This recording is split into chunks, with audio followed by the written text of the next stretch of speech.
사도행전 4장.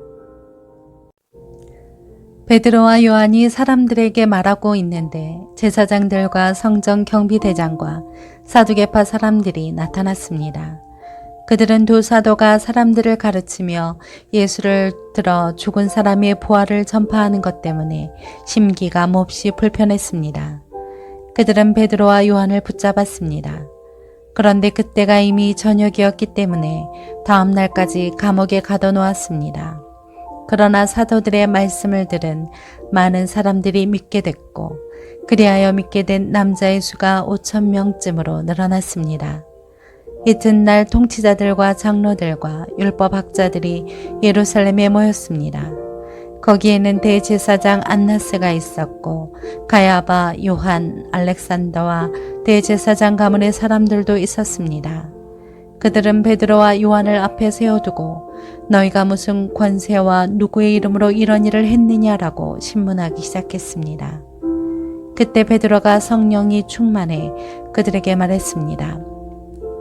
백성의 통치자들과 장로들이여, 오늘 여러분이 걷지 못하는 사람에게 일어난 선한 일에 대해 해명하라고 우리를 부른 것이라면, 또 그가 어떻게 낫게 됐는지 묻는 것이라면 여러분과 모든 이스라엘 백성들은 이 점을 알아야 합니다. 이 사람이 다 나와서 여러분 앞에 서게 된 것은 여러분이 십자가에 못 박았지만 하나님께서 죽은 사람들 가운데에서 다시 살리신 나사렛 예수 그리스도의 이름으로 된 것입니다. 이 예수는 건축자들이 버린 돌이지만 집 모퉁이의 머릿돌이 되셨습니다. 예수 외에 다른 어느 누구에게서도 구원을 받을 수 없습니다. 하나님께서는 하늘 아래 우리가 구원받을 만한 다른 이름을 우리에게 주신 일이 없기 때문입니다. 그들은 베드로와 요한이 아무런 교육도 받지 않은 평범한 사람인 줄 알았는데 그렇듯 용기 있게 말하는 것을 보고 놀라지 않을 수 없었습니다. 그러고는 비로소 그들이 과거에 예수와 내내 함께 있었던 사람인 줄 알게 됐습니다. 게다가 병이 나은 사람이 두 사도 곁에 서 있는 것을 보니 더 이상 할 말이 없었습니다. 그래서 그들은 그 사람들을 공회 밖으로 나가도록 명령하고 함께 위논했습니다. 그들이 서로 물었습니다. 이 사람들을 어떻게 해야 할까요? 그들이 대단한 기적을 행했다는 사실을 예루살렘에 사는 모든 사람들이 알고 있고 우리도 그것을 부인할 수 없습니다. 어쨌든 일이 백성들 사이에 더 이상 퍼져 나가지 않도록 하려면 이 사람들에게 어느 누구에게도 예수 이름으로 말하지 말라고 경고해야 합니다. 그러고 나서 그들은 베드로와 요한을 다시 불러들여 절대로 예수의 이름으로 말하거나 가르치지 말라고 명령했습니다.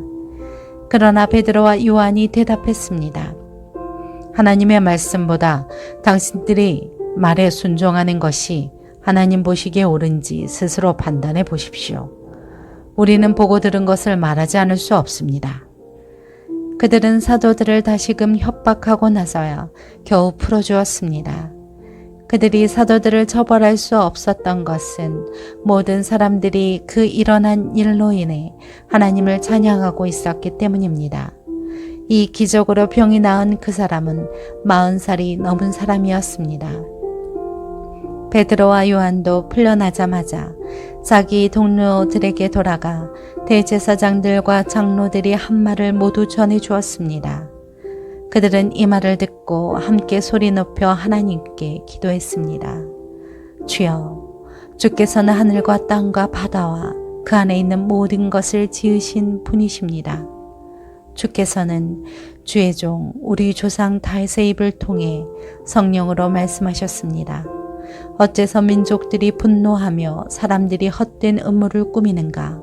세상의 왕들이 일어나고 통치자들이 함께 모여 주와 그분의 그리스도를 태양하고 있구나.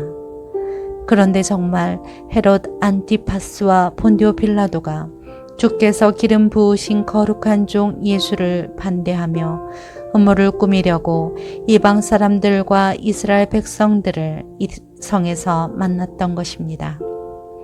주의 능력과 뜻에 의해 미리 정하신 일을 그들이 단지 이룬 것뿐입니다.